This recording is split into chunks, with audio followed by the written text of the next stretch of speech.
It was rumored that during 2006-2007, you were supposed to form an on-screen alliance with Kevin Thorn and Shelly Martinez. So is this true? Can you give us some more insight? Okay, Fantasia.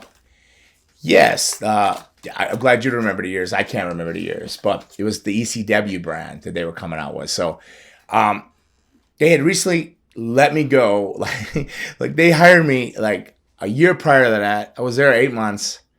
Or almost a year, and then they let me go. WWE, WWF, WWE then let me go, and then they called me like a month later or 2 months later and said, "Oh, we're gonna make you this big star in ECW. We got the Sci-Fi Channel. You're gonna be this great faction, baby faces. Probably like, I mean, they went out to say like the top number 2 baby face in the company." I'm like, "Oh, cool." So I signed a contract. You're gonna be starting soon. Okay, cool. I'm looking forward to it. I'll get everything ready. I'll get the stuff. So 1 week goes by, 2 weeks, 3 weeks. I'm like, what's going on? Okay. I don't know what to do. And then I'm watching it because now Sci-Fi, it's on. They're doing it. I go, and they told me, now when they told me this, they said, you're going to start, we're going to bring Ariel in, and we're going to bring Kevin Thorn, and we're going to make a faction. So yes, it was true. They said we're going to make a faction. And then I was going to come in and then bring them in. So then, I'm waiting for the phone call, then I see Kevin debut, Kevin Thorn and Ariel. I'm like, well, that's it's backwards. So I call, but then I don't get a call back, and then like 6 months go by, and then I get a call. I'm getting a paycheck every week, and I'm not one to push an envelope or anything like that. Maybe I should have just showed up some places and said, what the hell's going on here? But I was like, whatever, let things go through its process.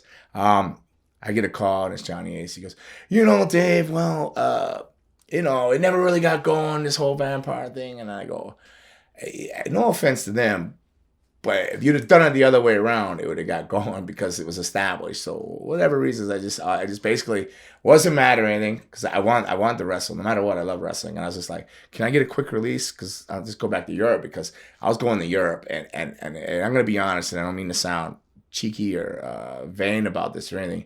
I was making more money in the UK than I was on a WWE based contract, and with all the travel, like the rental car.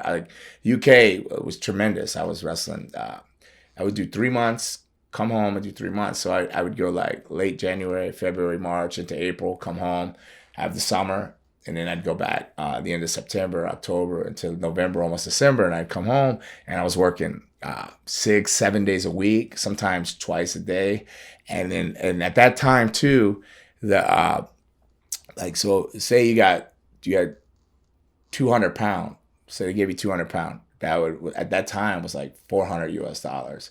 So you're taking what you're getting paid, all that, and you're working so much you can't spend it.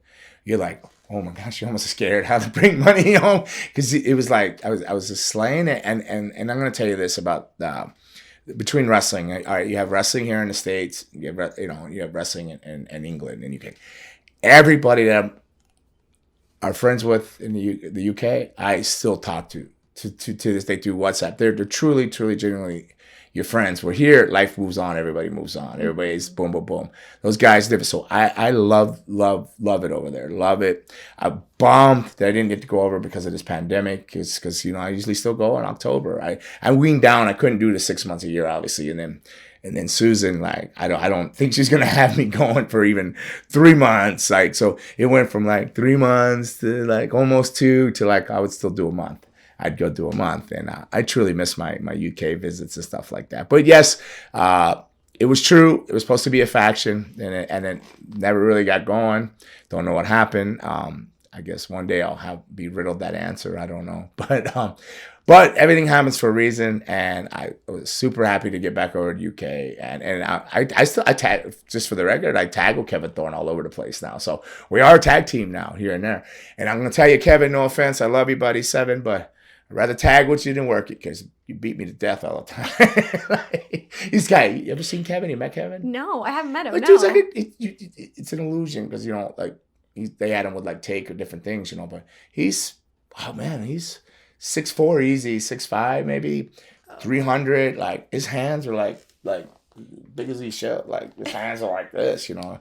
He's a monster of a man, but he's such a kind, sweet gentleman, and he's a dear friend. He's a friend, and actually I got to call him because he called me and he didn't leave a message, but I sent him got a missed call, so I need to give him a call. But yeah, we're a tag team now. So me and Kevin Thorn are actually a tag team now. In a lot of other places, we're actually the OSCW tag team champions. That'd be old school championship wrestling, which I'll be back in October and December for. So hey, you guys in Charleston, South Carolina, we're coming. So like, still there. But, like they just had to get the buildings clear. The pandemic slowed things down. So yeah, that's what happened there, and that's my story. I'm sticking to it. Well, you survived Pandora's box.